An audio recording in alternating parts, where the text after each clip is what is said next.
My name is Judy. I've been married to my husband, Dennis, for 15 years. My life has been overwhelmingly busy and incredibly stressful. This is all because of my selfish mother-in-law, my opportunistic sister-in-law, and my useless husband who never cared about our family. The root of the problem started with my father-in-law opening a tax accounting office at the in-laws' house. My mother-in-law noticed my background, saying, "Having a level 2 bookkeeping qualification is just perfect." And that's when my luck ran out, and I was forced into living with them. "Since you're at home anyway, you can handle the housework, right?" She said so, and began to pile on daily chores like cleaning and cooking, in addition to assisting with my father-in-law's office work. She always looked for an opportunity to go shopping or dine out whenever she had free time.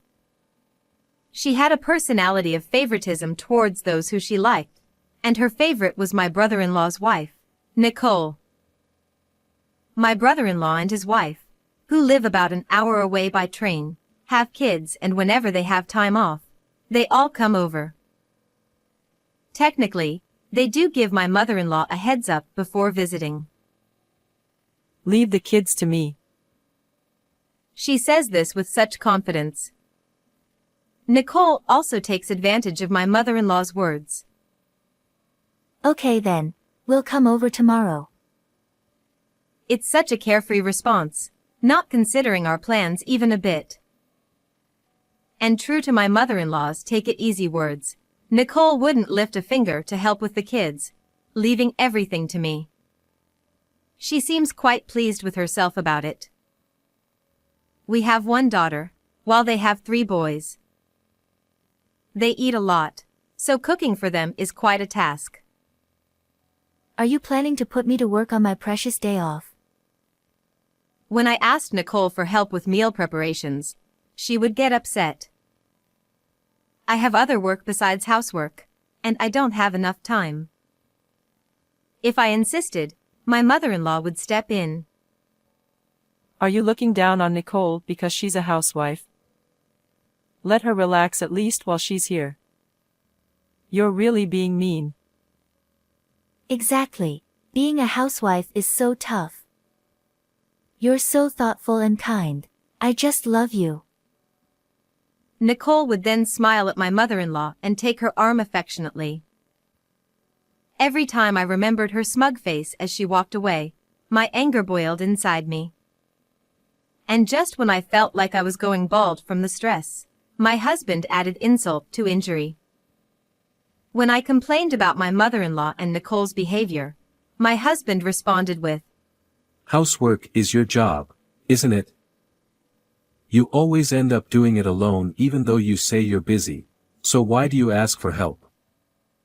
You're just trying to push your responsibilities onto them, aren't you?" Well, that's the kind of response I got. Why do I have to take care of their family too? If that's a wife's job, then there's nothing you can do about it. If you don't like it, do you want a divorce?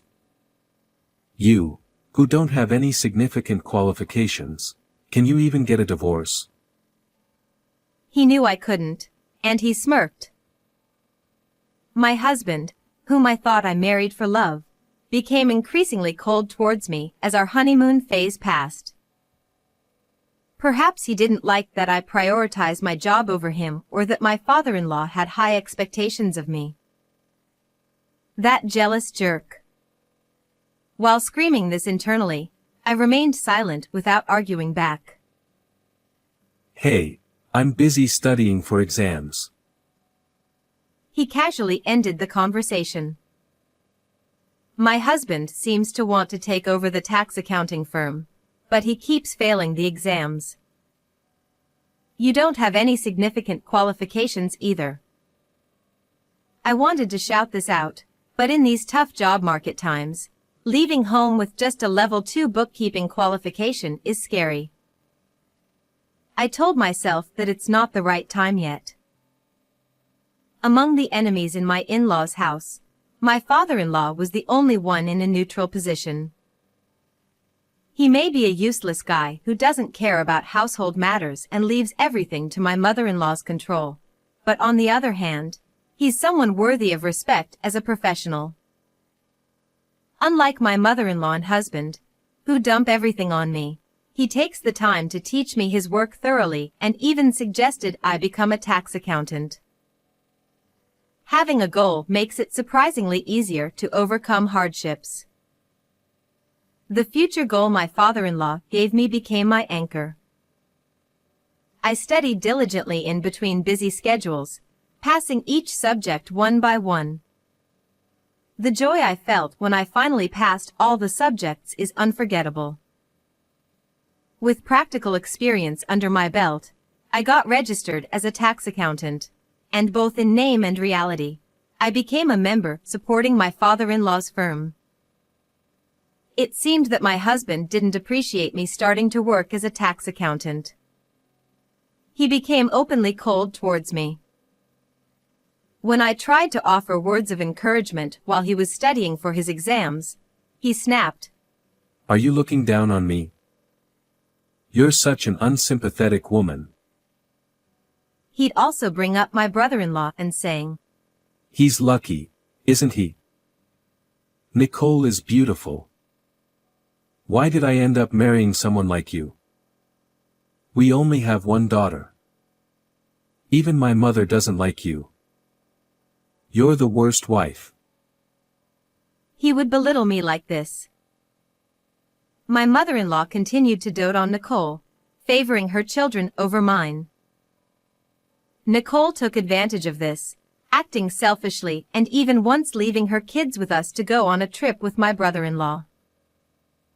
Nicole is such a good girl.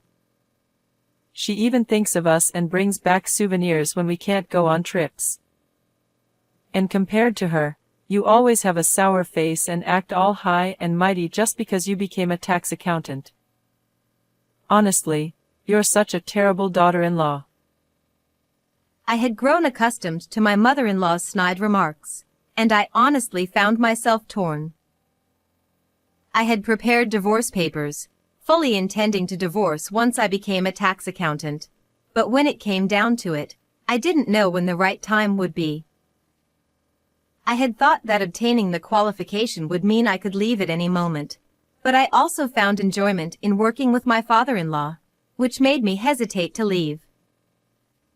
My indecisiveness was finally pushed aside by my mother-in-law's hospitalization. It happened right before the summer vacation, when she fell down the stairs and broke her leg. While in the hospital, my mother-in-law suddenly remembered something. Nicole and her kids will come over, so make sure to take care of them. What? How shameless can she be to come over when my mother-in-law isn't even there? I was speechless, but there was no point in complaining to my mother-in-law. When I got home, I contacted Nicole directly. Over the phone, Nicole was cheerful. Please take care of my kids again this summer. However, when I told her that she should reconsider since my mother-in-law was hospitalized, she quickly changed her tone and mocked me. What?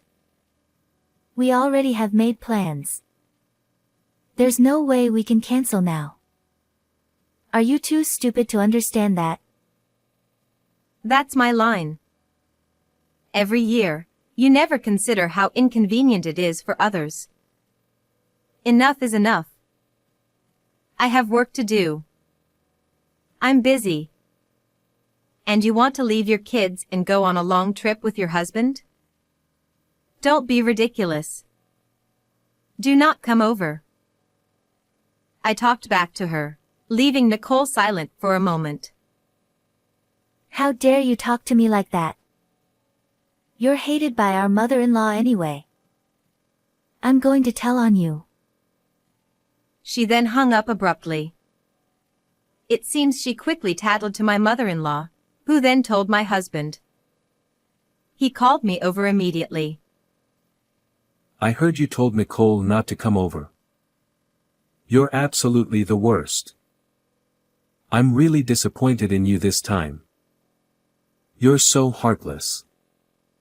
We're getting a divorce. Who's really the worst one here? When I thought that, something inside me snapped. Yes, this is the day I've been waiting for. The day I can make a decision. All right. I'll divorce you. I calmly replied as I handed him the divorce papers I had prepared. Huh. He seemed taken aback, perhaps surprised by how well prepared I was. Please fill it out. My words seemed to snap him out of his daze, and perhaps fueled by anger at my lack of hesitation, he hastily filled out the form. Even if you cry and apologize, I won't cancel the divorce. Having got the divorce papers, I ignored him and headed to my father-in-law's place. When I explained the situation to him, my father-in-law simply said, I'm sorry for everything. He never once defended me, but strangely, I didn't feel any resentment towards him. All I can do is wish you well on your new journey. Perhaps my father-in-law felt indebted to me. Since my husband refused to engage in any discussion about the divorce, my father-in-law took charge of handling child support and property matters. Finally, my life settled down, and before I knew it, 6 months had passed. One day, while I was busy with the opening of my own private practice, I received a message from my ex-husband informing me that my former father-in-law had collapsed and been hospitalized. The diagnosis was terminal cancer. Rushing to the hospital, I found my ex-husband, ex-mother-in-law, ex-brother-in-law, and his wife in the hospital room. As soon as my ex-mother-in-law saw me, she greeted me with a smile. Oh, Judy, you look well. That's good to see. My husband is in such a state, and there's also the matter of the office. Instead of quarreling forever, why don't you come back? I'm not a monster either. If you apologize, I'll forgive you. So come back. My ex-husband chimed in with a sickeningly sweet tone. No, thank you. I'm just here to visit today. I firmly declined. But it seems they couldn't bear that. You're so cold even when both of them are asking. We should stop relying on someone like this just because the office is in trouble. Nicole shouted. Nicole. My ex-mother-in-law and ex-husband turned pale. Well, I already sensed what they were up to. Stop it. It's disgraceful. Why don't you realize it's too late to appreciate her now? My former father-in-law, who had silently witnessed the ugly behavior of his wife and son, spoke quietly. But, without you, Dad, what will happen to the office? How are we supposed to live? My ex-husband began to whine. You're over 40 and pathetic. Figure it out yourself. Judy is already a stranger. What do you mean she's a stranger? The divorce is invalid anyway. Judy would be in trouble without the office. Who else would hire a woman like you? The man still can't see reality as it is. My ex-father-in-law seemed to feel the same, letting out a big sigh. Judy has become independent. Many clients want to rely on her. She's a respectable, fully qualified tax accountant. Unlike you, who still haven't passed half of your exams. His words left my ex-husband speechless. Whether my ex-father-in-law knew about his own health condition or was just celebrating my new beginning, he told the clients I used to handle about the situation and helped me secure work. Thanks to his support, I was able to start preparing for my own private practice smoothly. Oh dear, Dennis really is hopeless. My ex-mother-in-law said, realizing that the situation was turning against her son. She pulled at my sleeve. Judy, I think we can get along again. Ever since I broke my leg, it's been difficult. I need rehabilitation, and with this leg, it's hard to manage the house. Please come back. Why don't you ask Nicole for help with your rehabilitation? I replied coldly, and Nicole jumped in before my mother-in-law could respond. I'm too busy with my own household. I don't have time for that. My ex-mother-in-law was visibly shocked by Nicole's blunt refusal. Nicole? I won't do any caregiving. I hate taking care of old people. My ex-father-in-law burst out laughing at Nicole's blatant disgust. Nicole, you've been spoiled by my wife all this time, and you have the nerve to call Judy cold? I don't want to see your face anymore. Leave. As Nicole's face turned pale, he turned to his wife. Thanks to your foolishness, we ended up with this useless daughter-in-law while the capable and reliable one left. You might as well kneel and beg this useless one to take care of you. My ex-mother-in-law was left gaping, unable to respond to the unprecedented harshness from my father-in-law. I, too, was wide-eyed with surprise. When you realize you have little time left, you find you can say what you really want to say. My ex-father-in-law chuckled at her words, finding it amusing. I continued to visit my former father-in-law in the hospital. My ex-husband eventually had to close down the office. Due to his age, he was struggling with job hunting. My ex-mother-in-law's leg condition worsened, preventing her from going out, which she loved. She also stopped doing any housework, so my ex-husband had to take over. Since he was incapable of doing much, the house became a mess. He must be having a hard time. Nicole hasn't visited the in-laws since that incident. My ex-brother-in-law seems to have lost all affection for a wife who refuses to care for his mother, and the atmosphere at home has grown cold. My wife was complaining about her cold daughter-in-law the other day. He said with an exasperated laugh. Though I couldn't be there for his final moments, I was able to express my gratitude to him. The best way I can honor him now is by preserving the relationships he built with others. I'll do my best.